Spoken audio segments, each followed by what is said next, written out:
आज केलं वांगा बटाटा भाजी। जांभळी वांगी ना छोटी छोटी आणलं आणि ती उभी चिरलं आणि पाण्यात टाकलं त्याची भाजी बरी लागतं। एक कढई घेतलं, त्याच्यात घातलं तेल, फोडणीत घातलं कांदो परतून झाल्यावर टोमॅटो घातलं, तो परतून घेतल्यावर हळद आणि गरम मसालो। साधी सोपी पण एकदम भारी टेस्ट येतं, अशी करून बघा।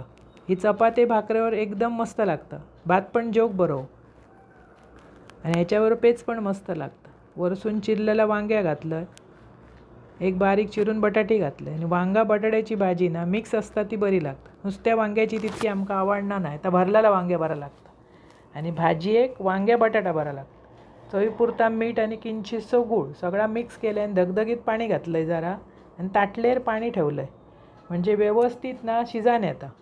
एका वाटप लावची काही एक गरज नाही। बटाटो शिजलो की ती भाजी मिळान येता आणि त्याका ओला खोबरा घालायचा, अप्रतिम चव येतं। असं करून बघा, एकदम भारी आवडतलं तुमका आणि आवडल्यास पटकन माझं चॅनल सबस्क्राईब करा।